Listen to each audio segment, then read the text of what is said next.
Hey, no, I'm glad you're doing well, and always good to see you. And I really wanted to, first of all, invite you on my YouTube channel. I'm getting a little bit more active on YouTube now because of Right? this COVID Okay. pandemic, picking Yeah. up this new hobby. And what really two of the topics that really kind of that light up my bulb in my mind is leadership and also productivity. And I really wanted to reach out to you and have this conversation because in the nuclear industry, I know those two topics, productivity and also leadership, are also really big in many industries. And I think diversity and also inclusion are a way to achieve both of those things, right? And I really Yeah. wanted to drive home this conversation with you. You'll appreciate this. I was speaking at a conference yesterday online, right? So somebody asked a question. They said, "Look, one of my colleagues is a white, is a white male, right? He feels that because of all the focus on diversity now, numbers and the getting evening up things that he feels he's being excluded. Okay. Um, what do you say? What would you say to somebody like him, right? So the question was posed, right? That's a really good question. Yeah, really great question. Really great question. So I'm going through my mind here, right? My mind, I'm thinking, okay, couple of ways I can answer this, right? So on one side of me, I'm saying to myself, listen, man, just suck it up. Okay? Like that's how it's been for people of color, Absolutely. for women. Like what? Just because you're a white male, you expect like it's like, come on. I Yeah. kind of think they can't quite say it that way So what did you say since to him? since I'm the presenter. Yeah, and then I'm conscious also about political correctness, right? Because it's Yeah. being recorded. Don't quite know where it will go. So you're trying to kind of think, okay, I want to answer the question in such a way that it honors the question, but at the same time, you also want to kind of put it in perspective. So then I kind of said, yeah, and I think, yes, it does seem unfair, doesn't it? That's how I responded by that way, right? Does seem unfair. And because you're thinking, why am I being impacted by what's happening around the place? And I said, but that's how it's always been for a lot of other people. And I said, the reality of it is we talk about having all these numbers and targets because we want to achieve it, but not everybody wins. See, we talk about inclusion in a way that everybody wins. I said, but that's not the case. Some people lose. Absolutely. And I said, but we don't talk about those things. We don't face the truth of that. So I just gave the example of a team I'd worked with at 10 men. They were target 30% women and they hadn't been achieving it. And I said, look, let me be candid. I said, you want to have 30% women, three of you need to go. Which three of you Wow, that's a tough call. are volunteering to go? Or who among who would you nominate among the 10 of you? Who would you say need to leave the place to create more room? Well, Tom, that's not what, all the. I said, listen, that's the reality if you want to make this thing happen. Or you extend the leadership team, right? Make another three places, add more people in. But I said, but this is what happens. I said, it's about power and privilege, right? You want to make some shifts. You talk about it. You're going to have to make some shifts. That's because otherwise we want to make all these changes in a nice, easy way. Sometimes there's no easy way. Like it's anyway. So but I responded to that in that way, and I think they were the facilitator was kind of pleased with that, and but I was reflecting to myself after that. I was thinking to myself, now, had I been 35, if I was 35, when I was 35, a question like that had been asked. If I was 35 now, and I would be answering in a different way. Hmm. I would be saying, well, that's how it's always been, right? So can get up to, I would be much more that way, Absolutely. right? But I can't do that now, right? Because I kind of feel, yeah, I'm more of an elder. I need to be more, you need to demonstrate a sense of wisdom and, Hmm. like it has to be a different messaging, right? When I was younger, I would be like, when you like you can go like kick heads and Absolutely. kick down some doors, use your YouTube channel. Definitely. Definitely. It's No, good, I love man. that. No, thank you so much, Tom, for sharing that. I love that story, and you're right. It's like you get some of these questions sometimes, and it's hard to keep that composure. And I think hats off to you for keeping that composure and being able to articulate your thoughts in a way in which it just where it where that person can have that realization that, listen, like, you know this is something I need to think about, right? Yeah, um yeah. so now You need to kind of yeah. that's Yeah, great. because it's also about perspective taking, and it is a lot of it. I find is about power and about organizational structure, right? Because it's systemic, right? So like we Absolutely. can approach a lot of the work on diversity and inclusion from an individual point of view, but there are also we need to also appreciate that systems are biased. Organizations are biased. So yeah, you're looking at creating systemic change, and well, that requires dismantling a few things. So Absolutely. So let's talk about systemic change.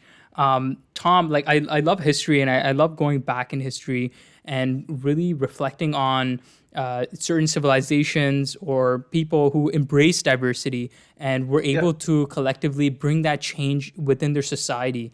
Um, is there any examples of organizations that have, from your experiences, that have embraced diversity, that have kind of reflected on their unconscious biases, and as a result grown? Mm. So yes, there have been organizations. So I'm just conscious. Should I? I shouldn't actually use the names, right? Because I need their permission to use it. But let me. I can talk to you about three different types of organizations. Okay. So firstly, let me start from a global perspective, from a global organization. This was a manufacturing organization, a European, a uh, North European, so Swedish. They have operations in 66 different countries, and they started when they started on the journey of looking at how do we be more inclusive. The thing that they, because of course, because they're a Swedish company, part of the in terms of values, right? So it's very egalitarian. So here's an example of how they modified their structure. So in their organization in Sweden, there are literally three layers in the organization. That's it. Okay. The layers go wide, but in terms of depth, that's only about three. That same organization in India has 8 layers. So if you think about that, India is hierarchical. Hmm. Okay, so it is actually they understood that the whole three-layer level just doesn't work in a place like that. It would be too difficult to work. In the same way, one of the person that they had actually being sent over as the on the project when they were first building their plant there was actually a Swedish engineer who was in his early 30s, and the feedback he was getting was that he looked too young, right? He looked too young. And of course, places like the subcontinent, there is something about age, and if you are a senior person, then you need to look older. Because how can you be a senior if you look so young, etc., etc. We won't go into whether the biases involved in that, but that's the context. So I was working with him at that time. I was coaching him, and one of the suggestions that we made was, hey, perhaps you should try growing a beard, you know, which he did because that kind of actually made him look older, and he started doing things like whenever he started presentations, he would talk about his credentials. He credentialed himself, which Hmm. he would never do. in Europe. That's an example of things that he was doing. But as an organization, one of the things they really thought about was because they wanted to stop the number of expats being sent to the. They wanted to really localize, and they started doing that really well because one of the things they required of all their leaders was to actually what we call transfer technology. So develop local talent, develop locally. That was part of their KPIs, right? So that you could transfer. So they did that as an organization. That is one aspect that they did. They did also very well in terms of the gender stakes, but I think a lot of that is really because they were already European based. So the gender, the femininity, masculinity scale, they were already doing that well, and so they were able to take that across into other parts of the world. And their leadership development program was very strong in terms of inclusion, like really getting their leaders to appreciate what diversity was. So that, for me, they were a great example, the great example of a global organization that has done really well. And even in one of the, as an outcome of that, they were able to anticipate in the 2008 financial crisis, and they prepared themselves, and actually they came out of it really well and really fast. uh, Wow. and, and again, because I think of their foresight that they had. That's great. So, Tom, I want to talk about a little bit about cultural synergies. So, your Yeah. consulting firm, Cultural Synergies. What is a cultural synergy, and what has really inspired you to become a consultant in the diversity space? Okay. Well, so if you think about synergy, the word synergy, right? Synergy. So synergy is about where the sum is greater than all the individual parts. So, e.g., 1 plus 1 equals 3 rather than 1 plus 1 equals 2. So, if you think about cultural synergies, it's fundamental belief that if you bring people from different cultures, and if you work with them well, you will actually get far greater output. It is far more challenging when you bring people of different cultures together because you have obviously the obvious issues around language, values, perspectives, uh, dealing with conflict, dealing with disagreements, hierarchy, the nonverbal communication, all those things which we just take for granted when you are working in a monocultural team. And so, there's been quite a bit of research done where the output of a multicultural team is far greater than that of a homogeneous team. Now, the caveat here is that if we look at the stages, the Tuckman model of the stages of team formation, which is norming, storming, forming, performing, the 4 stages. If you think of a homogeneous team, the graph, if you think of a graph, it actually it goes up, right? So it's like we go through the stages, we get to a performance stage. It may not be high performance, but we get to performance. When you put a multicultural team together, the forming and storming part is in fact takes longer. Okay, it takes longer than because it's people really getting to understand each other. How do we work, etc. And then it will either fall flat, which means it just dies a natural death. It doesn't take off, or it then has exponential growth. So the key here is leadership. Need leaders who are able to understand, how do I bring people of different cultures together? What are some of the things I need to do to create a level of understanding, create a level of trust? And how do I have the patience? So, in other words, hold the system back, those from above, to say, no, this team is just forming, it will come together. until it performs. So the European organization I was with, they did a lot of innovative work in terms of new products. All their groups, their research R&D teams used to be cross-cultural.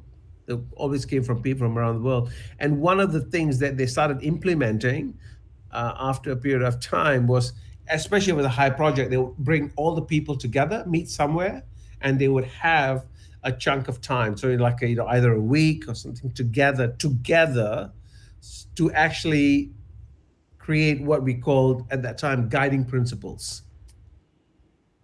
How do we work? What's our project? What's our brief? What does success look like? Because all project teams are finite, right? They have a period of time and then they disband. And they found, even though the biggest pushback we had initially was the cost of bringing people together, however, they were able to demonstrate that if they did that, it just accelerated the project. Wow. So what I'm hearing here is that although there's quite a bit of a cost, like a little bit of a larger cost in the beginning to kind of wait for that growth to begin, the payback is exponential in a sense. Payback is exponential.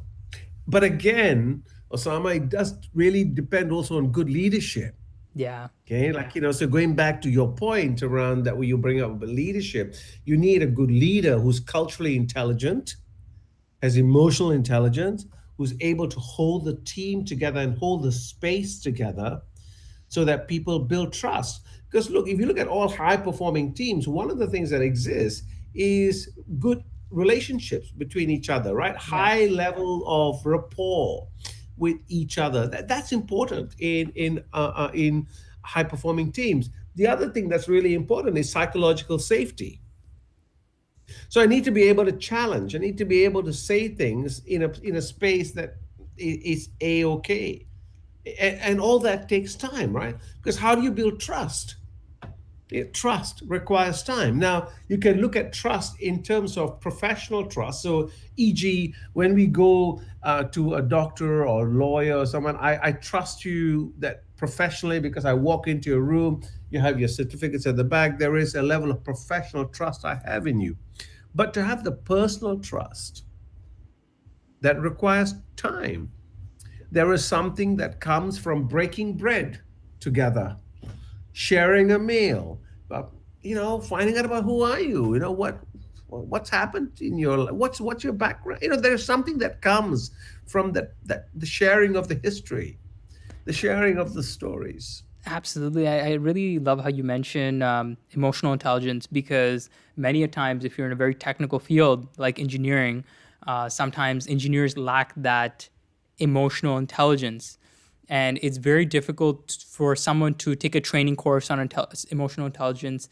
And it's not like something like a textbook where you instinctively learn it. Can you talk a little bit more about in emotional intelligence, why it's important for a leader to have this skill and how it can be harnessed over their career? Absolutely. So if you look at all the literature on leadership, so traditionally one of the given things for good leaders is high IQ, intelligence quotient, right? So let's take that as a given, right? You need to have a high level of intelligence because you have a lot of things to be across. Then the next level of development after you have IQ is what we call managerial intelligence. So that's your ability to manage a team, manage the budget, manage a portfolio, manage your tasks, actually get things done.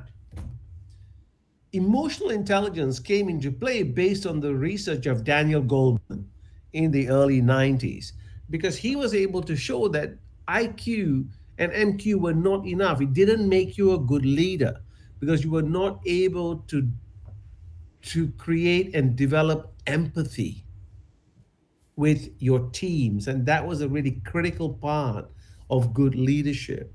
So, hence, emotional intelligence. And by the way, there are numerous programs you can now do on emotional intelligence. I think there's 5 key skills that you learn in emotional intelligence: self awareness, fundamentally, self awareness and other awareness. Hmm. Okay.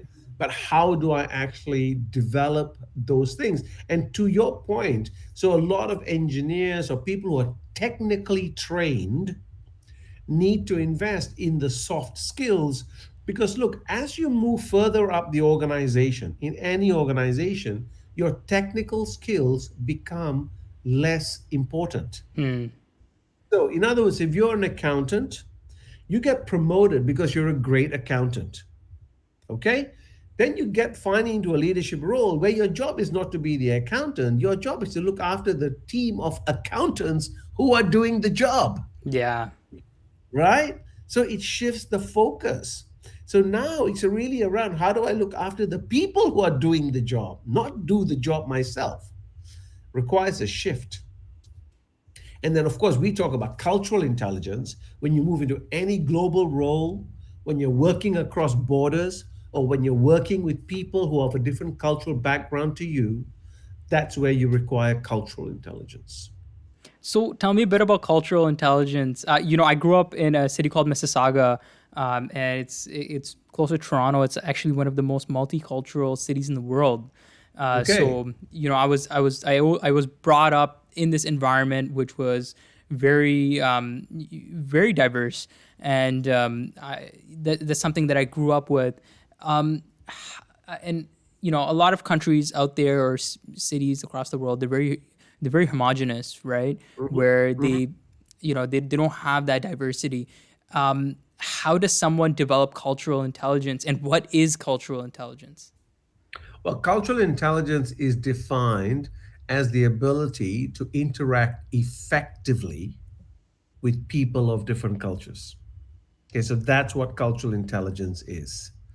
And if, again, you are working in a workplace, or you live in a place that's homogenous, sure, you could argue it's not that important. But in today's world, most of us live in multicultural societies. And of course, I have a bias, but I think if you look at countries like United Kingdom, Ireland, Australia, Canada, United States, so many parts of Europe, the influx of people from different cultures are far greater today than ever has been. So the need for cultural intelligence is actually quite critical. Absolutely, absolutely. And one really good example of leadership that I see is actually Moorish Spain. When the Moors had leadership in that region, it was actually a collaboration between the Jewish community, the Christian community, and the Muslim community, and very Hmm. diverse backgrounds of people, and they came together, and the Al Andalus, which it was called, became one of the leading economies in Europe at the time, right? Where they had philosophers, libraries, and just innovations, architecture, and paper mills. The first paper mills in Europe were founded there, and it was because of, I feel like it's because of that cultural synergy. It was because of so many people from different areas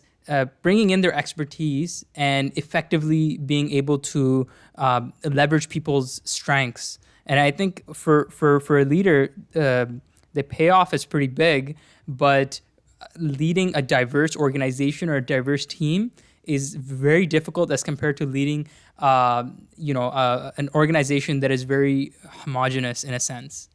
Absolutely, absolutely. So if you think about leadership, there's really more than 360 different definitions of leadership in the literature. But there are three fundamental things of all the definitions. One is the leader. The second element around all those definitions are the followers. And the third, the environment, right? So the link between the leaders, the followers, and the environment. We can't lead if we don't have any followers. Sure, you can argue you can lead yourself, but you can't lead others. And it's what sort of environment do I create? Because sometimes different types of environment requires different styles of leadership. So when we talk about global leadership, we're talking about the ability to lead people who come from a different cultural background to the leader. Mm. Because if you're leading people from your same cultural background, there are so many nuances and norms that you take for granted. Yeah. That just this adds to the communication. I mean, take football for instance. We were just having a conversation about football here in Melbourne. If you use the word football, everyone here relates automatically straight away to Australian rules.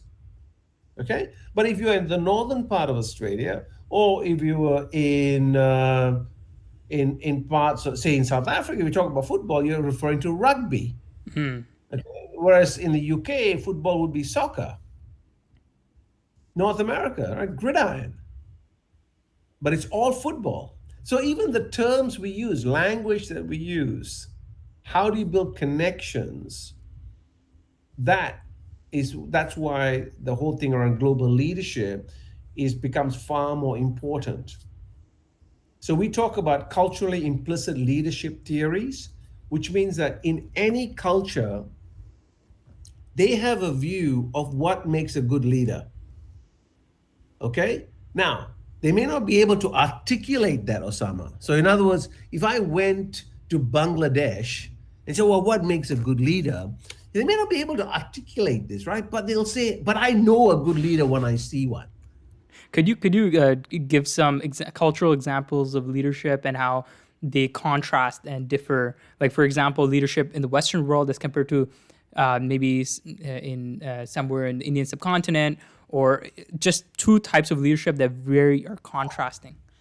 Sure. I mean, so if you think about the, we in say the in some of the African cultures, there is that the thing around the big man theory, where a leader is somebody big, right? They take command, they kind of lead the charge per se. Whereas in other parts of the world, the leadership is much quieter.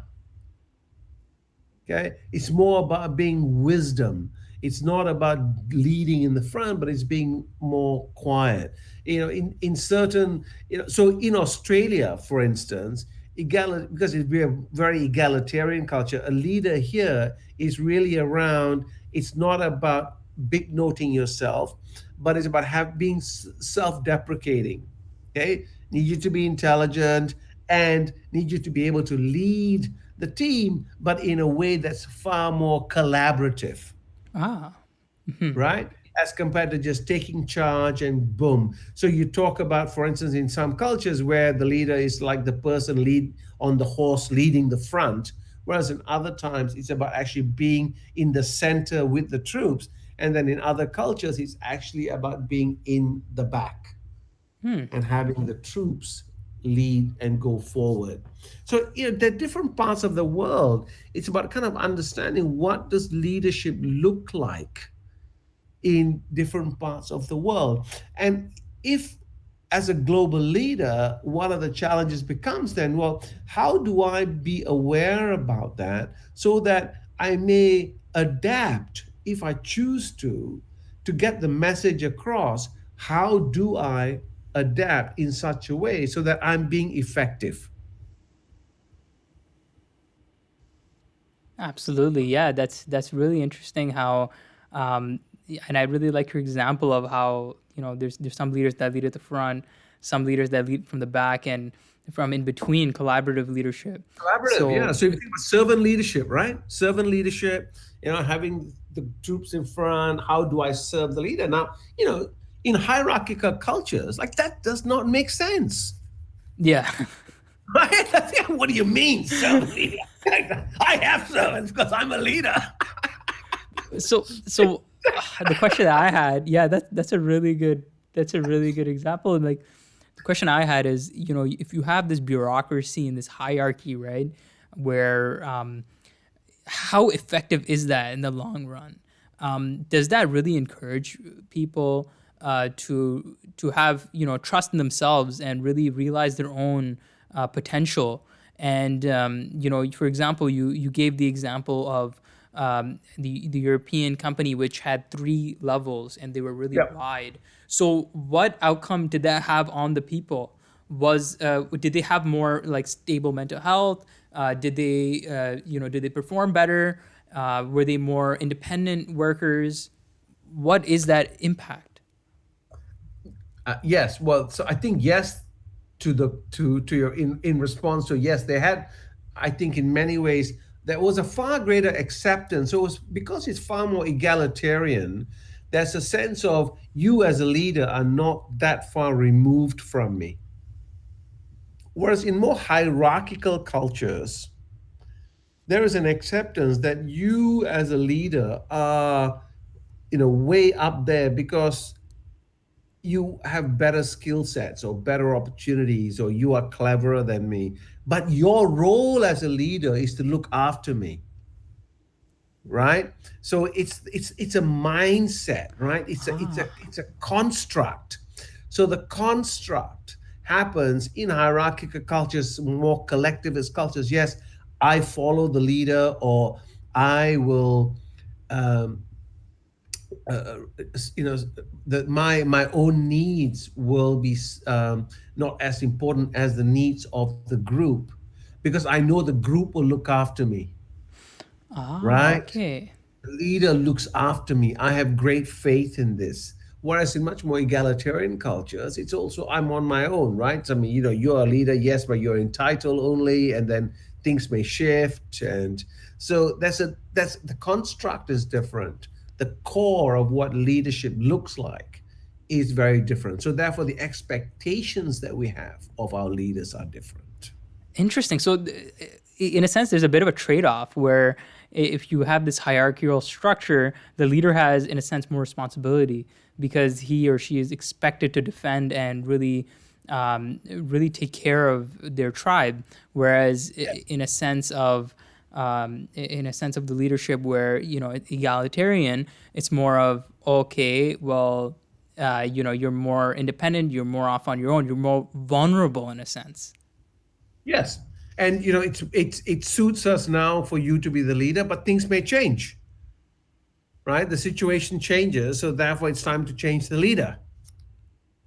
Whereas in Ah. more hierarchical cultures, it's very difficult to change the leader because they are more established, they're set up, there's a far greater acceptance of the role, and so it becomes much more difficult to change. So again, not saying that one is better than the other. It's more around understanding. Well, in that construct, how do we work with what is, and how do we shift that, right? So I remember working with a client, and he would when he used to go to the Philippines, uh, people would always call him sir, or and he would always keep saying, no, no, don't call me sir, just call me by my first name, right? For him, he was very much, I'm like one of you type thing. But he found that this wasn't quite having the impact. I remember having a conversation with him and saying, one of the challenges when you get somebody who's more junior to call you by the first name, it's actually extremely uncomfortable for them. Yeah. Like he hadn't thought about that, right? He was thinking about it more from his own viewpoint, rather than thinking actually it's very uncomfortable for someone who's not used to calling the senior leader by the first name to do that. It's really uncomfortable. Um, I worked for many years with a client in Indonesia, and my client was the VP of People and Culture. She was Indonesian but educated in the West, and so whenever I had meetings with her, I would always call her by her first name. Okay, Yeah. right. But if we were in team meetings, Mm. right, where she had her team, I would always refer to her as Ibu, right, which is a term of respect Mm. in Indonesia. It means like mother, right? Because that's what the team called her. She was the most senior. So within her team, I demonstrated respect for her. But when we were away from the team, we were just on first name basis. We were able to talk and laugh because it's understanding the context, Ah.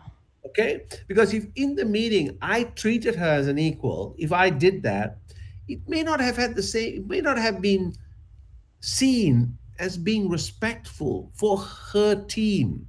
Her team may have looked at me going, He's challenging her. boy, why is he? Who is he? He's just a consultant, right?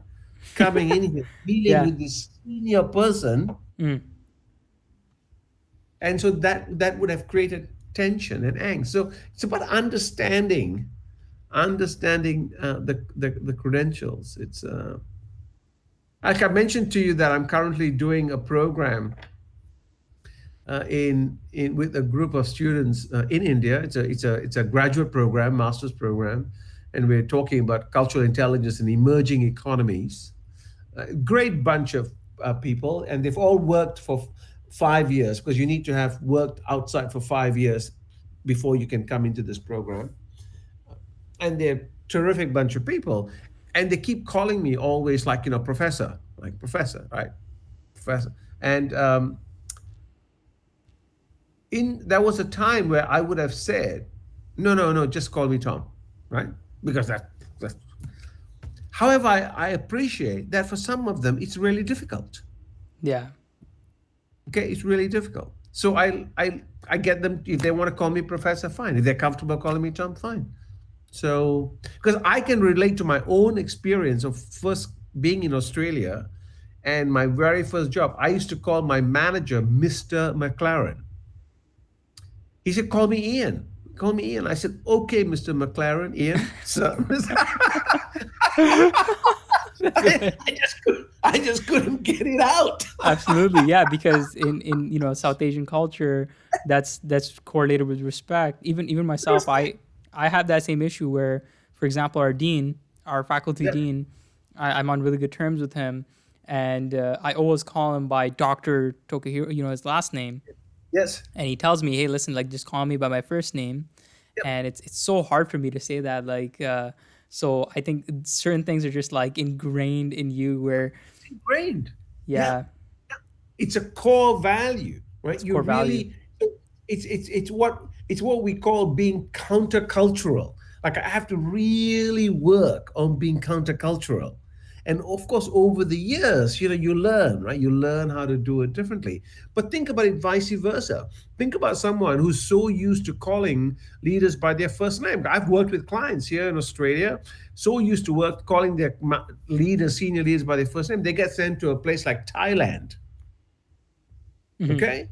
And then they wonder why they're not getting traction with their project teams, Oh, right? Because they're calling the senior leaders by their first name, not being respectful, not giving the mention, using the honorific, being respectful and using the titles, which then comes across as being rude.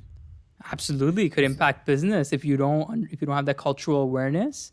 Then Totally you're gonna understand. impact business. You're gonna impact the how you interact with the clients and just leave a bad impression. Yep. So that becomes really, really important. I worked with someone here who was a high potential. She was sent to a project in Malaysia, working with a bank. She had done an amazing job here. This was a kind of a career a move, right, to do a good job there, come back here and get promoted. And she had a change agenda, and she wasn't getting the change happening over there because she was just not getting the traction. And part of that became, okay, how do we build relationships? How do we understand? How do I challenge seniority in a place that's much more hierarchical? So how do I do that? Yeah, that's How a do I really be? good question I have for you Yeah. as well. Like, how do you challenge seniority in that hierarchical environment? That's a couple of ways. One is one method may be to use a third party. So talk to somebody who has a better relationship and say, listen, here's some issues. Can you take it up? So you use another person to take the message. That's one. Another way is to actually have the meeting outside the meeting. So you would never challenge them in front of everybody because that would Yeah. be seen as being rude. So you want to do it offsite to kind of just say, can we kind of in fact talk about this? I have some different views of how we should talk about this. And the third way is perhaps to again use examples of what has occurred before, like using some stories or analogies of where change has occurred, where by listening to some different viewpoints, things have been created. So it's just being less direct, Ah, I you see. know, being Just less direct. yeah, just have a softer approach and Softer approach, and because you don't want to come across as being seen as rude, right? You don't want to be yeah, seen as being insolent. I spoke yesterday to a group of young professionals, and we were talking about diversity and inclusion, and of course the one of the questions asked was, how has diversity changed in the last 30 years? Okay. So I was relating to them how in my early years here as a consultant, I had to educate the clients on what diversity and inclusion was before I could even start any projects. Right? Today, people are much more aware of it. The flip side, though, is that many people have policies on diversity and inclusion. mm-hmm. They may not live it, but they have it up on the wall, and they say we all have a policy. The question becomes, well, how are you actually living it? That Yeah, in itself becomes a different issue. But the issues today, like just recently, if you look at this year since the COVID, what has done, Black Lives Matter, the Me Too movement, huge. all these things. So there's a huge rise of what I call the minority voices, because there Absolutely. is a shift, right? There's a whole shift that's occurring. So if you're going to challenge the power structure, when you challenge anybody in the existing power structure, the defense mechanism will have it that they will tend to defend. Absolutely. So, So the question I how, have for you, Tom, is yeah, like, for example, in the Canadian nuclear industry here, there has been a really big push for gender equality, and a movement that I've been a part of as well. With my time, being involved with the Women in Nuclear organization, supporting that, going to their yeah, conferences, and actually the reason why I came to Australia was because. I was helping run a workshop on diversity, on gender diversity. So there has great. been a lot of momentum, and it's really encouraging women to start taking up roles and be proactive and start gaining more confidence in such a male-dominated industry like nuclear. Yeah, Now, one conversation that isn't really brought up is that of culture, religion, and race. Right? There are other minority groups other than women in nuclear and other industries that aren't even recognized. Like there isn't a recognition that there is a lack of South Asians, there's a lack of blacks in this industry. yep. How can someone basically raise that issue up in such a big industry without feeling uncomfortable? Well, I think the first point that you may want to be thinking about is, what is the value to the industry of even exploring that topic? That's a good question. Okay. Right. So you have to look, I think fundamentally, it's always based on the Yeah. self interest of the organization, the self interest of the person, the self interest of the. So if there are going to be some benefits, and we can argue, look, there are some benefits that we. So if you think about why are we encouraging, if you go back to the gender argument, why are we encouraging more women to come into the nuclear industry? So what would you respond to that? I would say there's a new perspective with women coming into the industry. There's just like a different type of energy that they bring, different way of looking at things, which does eventually lead to innovation.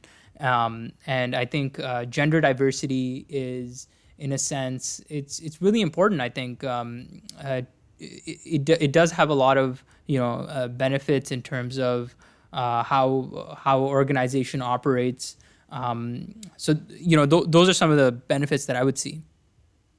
Great. So therefore, there are benefits that a different perspective brings in, right? Yeah. New ways of thinking, being innovative. big current, being contemporary, are all those arguments that brings in. So if we're going to be then talking about, say, people of color or people of different culture, again, you want to be thinking about, well, they're going to bring a different perspective.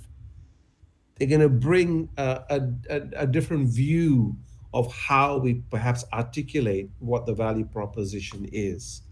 And what we need to also understand is, so we talk, for instance, here, that term that we see a lot now, BIPOC, right? BIPOC, Black, Indigenous, People of Color. So Hmm. how we suddenly we lump everybody here, rather than actually appreciating that actually these are different Unique groups. categories. Yeah, unique. They're unique, right? Black, indigenous, and people of color. So we talk about really intersectionality, What is right? intersectionality? So intersectionality is actually was a term created by a lawyer called Kimberly Crenshaw, and she talked about the fact, when it was actually around gender, that when we talk about all this work around gender, that not all women are the same, right? So there is a different experience for a woman who's white compared to a woman who's black, right? The experience is different, because the things that a black woman has to go through is not just around being accepted as a woman, but there are also other factors that come from of color. And she based it actually on a research piece I think she did was in Detroit, where she found there was a lot of focus in terms of employment. It was around not just getting women more into the workforce in automotive at that time, but it was white women, and then it was black men, right? So the black women were being marginalized, Oh, wow. right? And so Absolutely. yes. So then it was, well, actually, how do we get that conversation in, and what are the different experiences that they have? So we've been working here with a client on gender and intersectionality, and it's to kind of think of the experience of, say, someone who's an indigenous woman here, and the impact that being indigenous has. Like, there's multiple layers, right? So sometimes we just have a policy that it's just thinking about that sometimes it doesn't apply. We need to actually also be thinking it through a little bit more. So hence, going back to people, culture, what are the different cultures that's involved, and how do we look at it, and why do we want to look at it? And I think I think fundamentally, it goes back to our core constructs. If we believe that we want to live in a world that's equitable, and we want to live in a world that provides opportunities for all of us, because none of us had a choice of being born where we were born, right? Our color, our gender, our ethnicity, we just landed here, and that's where we are. Yeah. And if you think about it in the greater context around, we were, one day we come in and then one day we leave, right? We have a period. So it's like born in this year, died in this year, dash, right? I mean, we live our life in the dash, right? That's where it all occurs. And so, therefore, from a more existential point of view, it's like, how do I make my dash count? Now, for some people, that is just around, how do I make sure that I live a good life? I raise my good children, or I plant a good garden. And other people do other things, right? They build organizations, or whatever it may be. How do we, as people who are here on this journey, in the period of time we are here, how do we leave the world a little better than when we found it? So for me, that's a fundamental philosophical tenet. Like, how do I leave the world a little better? That's, uh, I think, yeah, I think that we need to explore all that between us, in terms of each of us. How do we do that? Because, and also that's that Buddhist saying of chop wood, carry water, right? So before enlightenment, chop wood, carry water. After enlightenment, chop wood, carry water, right? So there are certain things in life you just have to do You got to do it. regardless. Yeah. You No, gotta I explain. love your ethos. I love your vision and your perspective, and I think I think your purpose is just that. It's cultural synergies, and I think your organization has definitely brought about a huge has made a pretty big impact. I know, especially on IYNC, the organization, just the unconscious bias presentation that you did, it it basically brought in that fresh new perspective on that topic to such an international audience, leaders from across the world internationally. On LinkedIn, I actually saw unconscious bias that's trending. It's actually one of the top trending topics because of our current situation. So there's a huge interest, there's a huge momentum where people are really engaged and willing to learn about this topic and other topics, about leadership and diversity. So, what's your perspective on the world moving forward? Like, is the world like embracing this topic head on? I think it's embracing the topic in some ways. So, for instance, unconscious topic, if unconscious bias, if you just think about the topic itself, so there are many organizations who are doing unconscious bias training because it's trendy now for the last few years. And what they find is they do it, but it doesn't shift anything. Hmm. Okay, because there is research to show sometimes if you have it done without a purpose or without being linked to something, what happens is people come out of it going, oh well, I'm biased, right? So so that's it. Like, hey, I can't help it, I'm biased, rather than thinking about bias in a way such as, so how does it link to recruitment, or how does our bias link to remunerations, Hmm. or how does bias in our system impact our selection process for leadership roles? Okay, so you link, so we discuss unconscious bias then in the context of either organizational improvement or competence or social justice or dignity. But it links rather than unconscious bias just for the sake of unconscious bias. Um, Unconscious bias with decision making. I worked with an organization who are investors. They invest. They work in the area of superannuation, so life savings. They run a large retail fund. And one of the things they realized when we started working with them was actually, how do we make better financial decisions, right? We make better because we're making decisions for our investors, for all the mums and dads who are saving their money with us. Yeah. And they found that they had a certain pattern, because when we started work, they had a certain pattern and way of making decisions in terms of investments.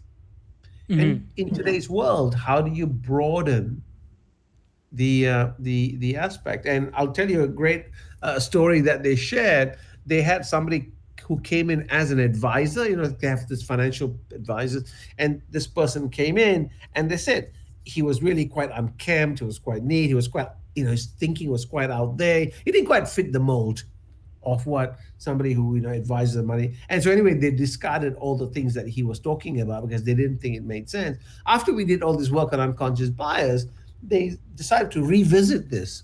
Yeah. They brought him back in, and they listened to him and ignored the way he looked, right? Oh wow. Okay.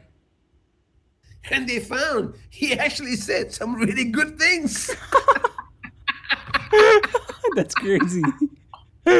Wow. No, that's insane. And Because absolutely, your look, like for sure, like the way you dress and the way you groom yourself, it makes a yeah, big difference. And it's of unfortunate, right? For first impression. example, the times that I wear like a suit, and I go to a normal, pizza store, I get like two sauces, right? Like garlic sauces. And I'm like, hey, listen, like I didn't pay for this. And the guy's like, hey, keep it, right? I don't think that's a coincidence. Or I go to a shawarma store, and I get an upgrade. I get a large instead of a small. And I'm like, hey, listen, like I ordered a small, and they're like, no, don't worry, keep it. And I'm like, hey, yeah, I don't think that's a coincidence. I think it's the suit that makes a difference. I mean, all of us are making decisions based on things that we see, right? So, some aspects of diversity we see and make decisions very quickly. Skin color, gender, age, ability, disability, those four things, we make decisions very, very, very quickly.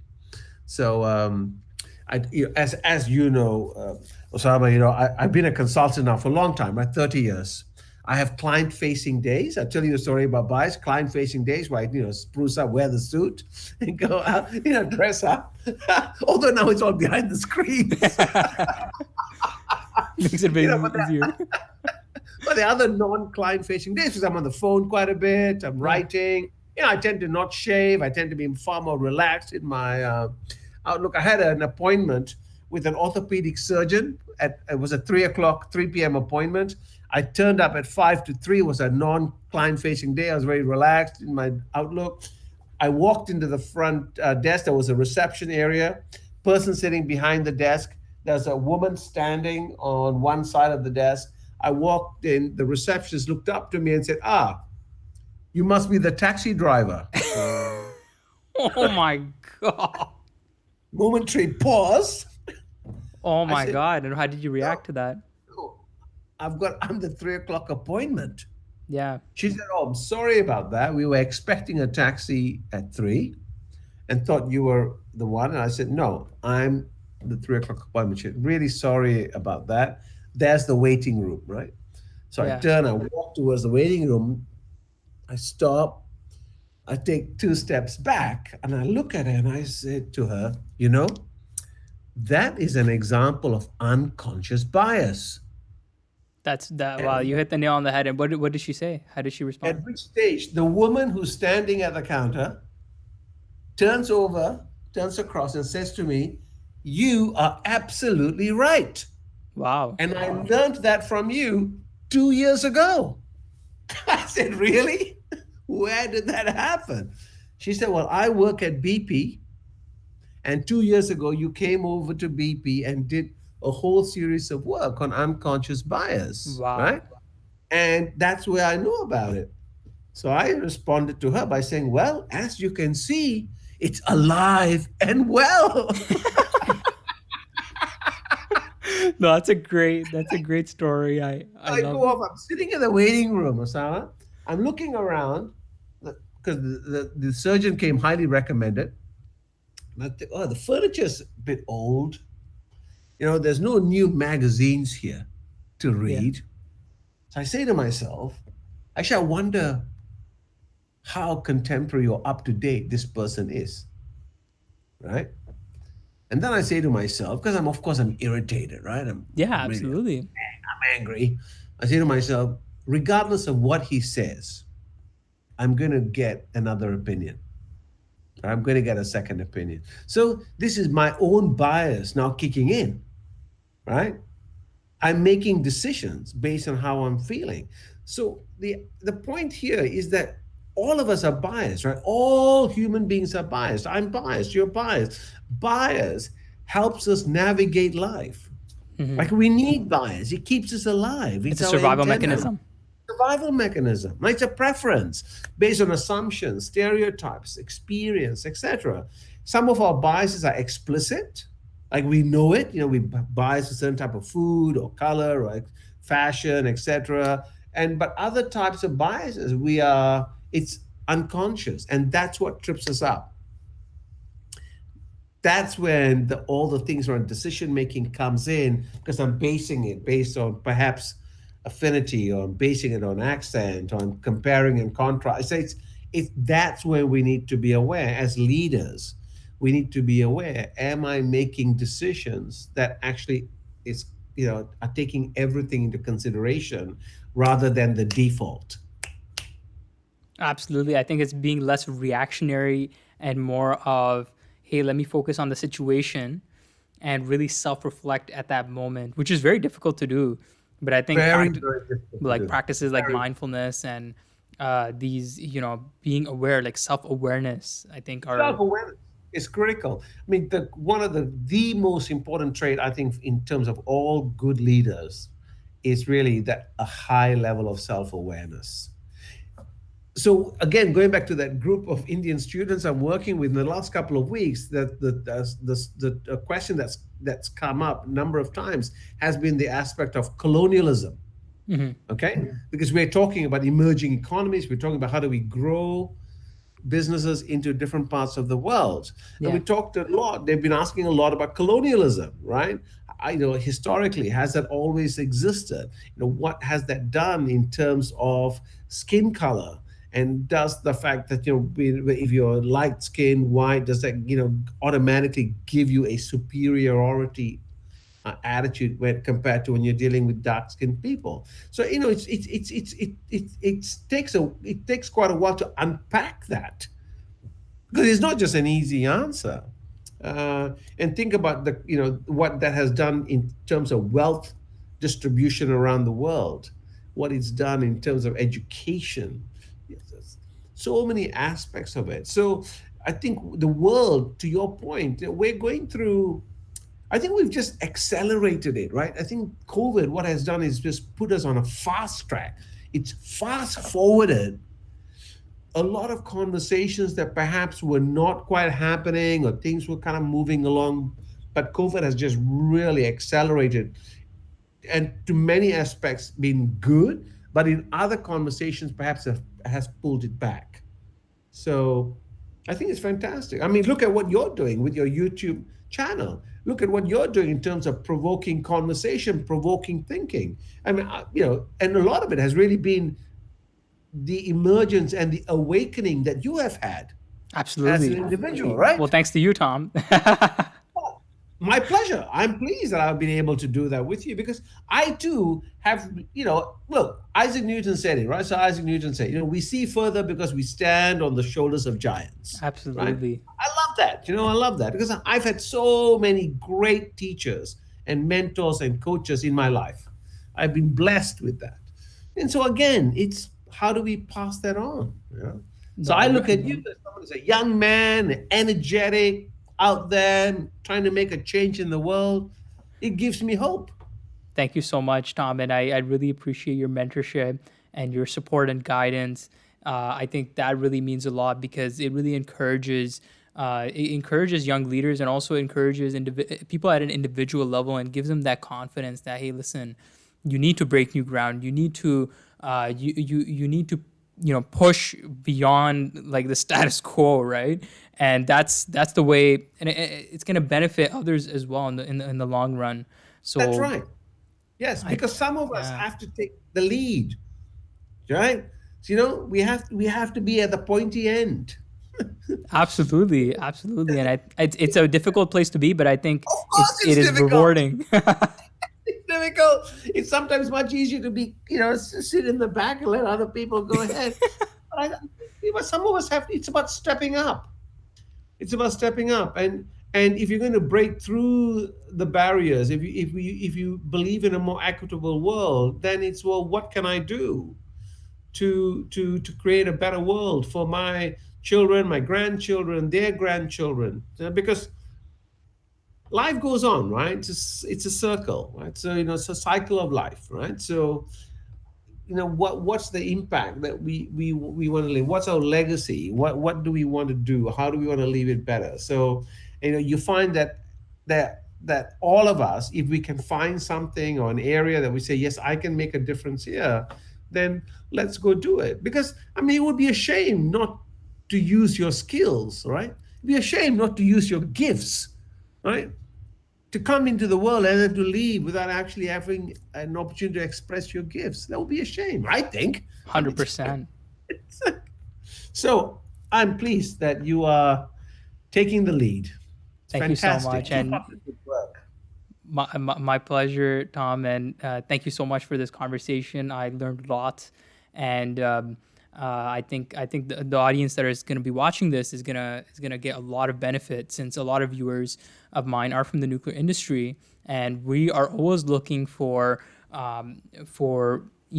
workshops and speakers, talented speakers like yourself, to come into our organizations, maybe even analyze them and actually provide those those resources and break down that structure and really find out how we can improve as an organization. So I really hope this conversation catches the attention of some of our leadership in the nuclear industry, and they can bring you on board to help drive that change. Well, so do I. Look forward to it. Absolutely. So thank you so much, Tom. Tom, Welcome. uh, Tom, how do you say your last name? Verghese. Oh, okay. Verghese. Tom As in Verghese. Fergus with a V. Verghese. Tom Verghese, thank you so much. Really appreciate all of your wisdom and wealth of knowledge on this topic. In the link below, you'll find Tom's website and also social media platforms. What's the best place to reach you at, Tom? Well, it'll probably be if you come to my website, www.culturalsynergies.com, send me a note there into the inquiries. I will always respond. Yeah. Absolutely. Perfect. Something which I think it's as you know, it's been something I've been doing a long time. It's something, if I can help in any way to move the conversation along, then always happy to do that. Perfect. Great. Awesome. Thanks, Tom. Yeah, that was a great convo.